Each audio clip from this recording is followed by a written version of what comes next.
Di video kali ini, kita kembali belajar pada tema 1, subtema 2, muatan pelajaran, ilmu pengetahuan, alam. Cara menghasilkan bunyi pada benda. Sumber bunyi adalah semua benda yang dapat menghasilkan bunyi. Bunyi dihasilkan oleh benda yang bergetar. Contoh sumber bunyi antara lain alat musik. Yang pertama, biola. Senar biola yang digesek menghasilkan bunyi. Bunyi dihasilkan dari senar yang bergetar. Yang kedua, marakas. Marakas yang digoyangkan akan menghasilkan bunyi.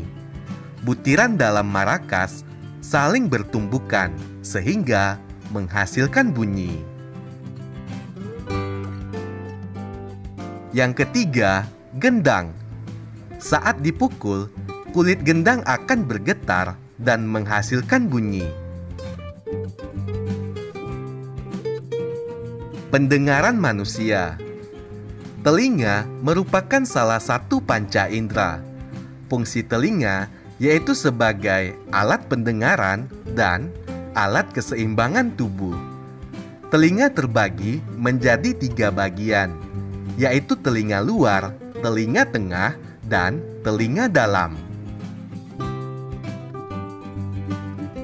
Telinga luar.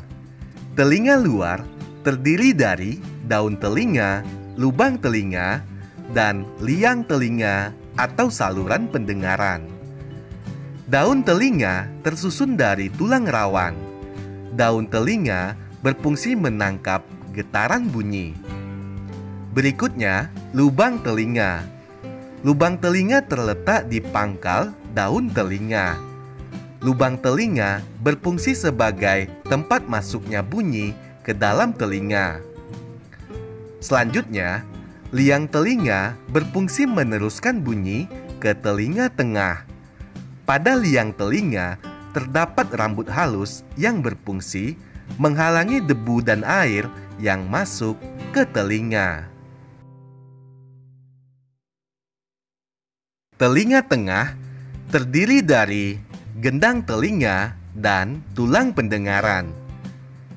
Gendang telinga atau membran timpani berupa selaput tipis yang peka terhadap bunyi. Gendang telinga akan bergetar saat menerima gelombang bunyi. Gendang telinga berfungsi menerima getaran bunyi dari daun telinga dan meneruskannya ke tulang-tulang pendengaran.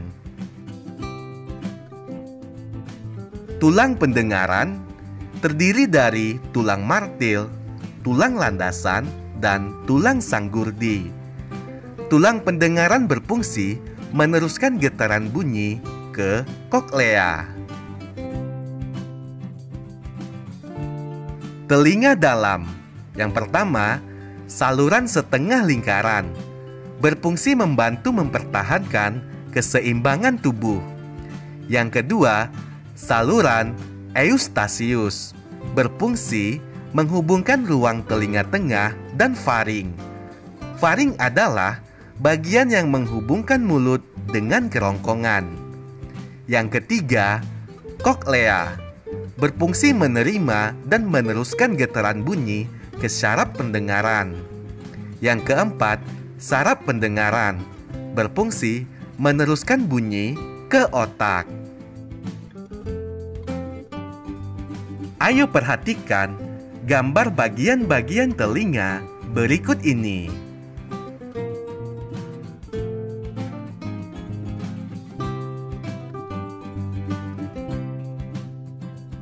Proses mendengar bunyi. Proses mendengar bunyi dimulai dari getaran dari sumber bunyi. Selanjutnya, gelombang bunyi ditangkap oleh daun telinga. Kemudian, gelombang bunyi merambat di liang telinga. Bunyi menggetarkan gendang telinga. Selanjutnya, getaran liang telinga menggetarkan tulang-tulang pendengaran.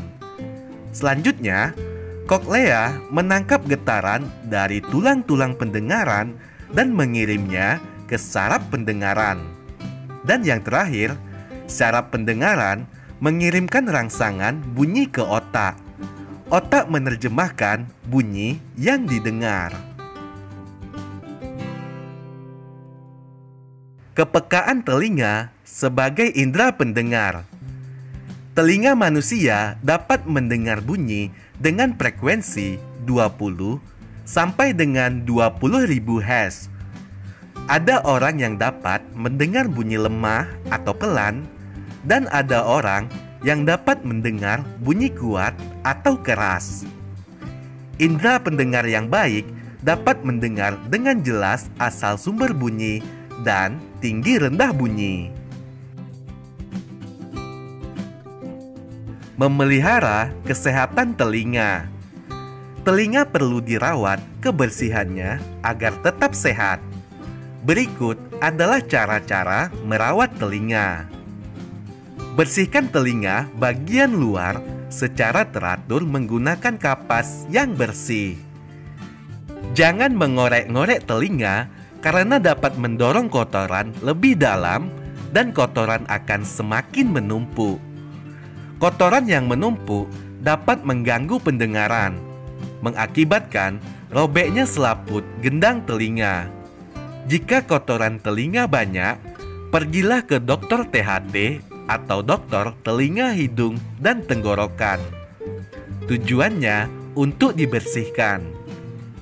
Berikutnya, jika ada suara yang memekakkan telinga, segera tutup kedua lubang telinga agar gendang telinga tidak rusak.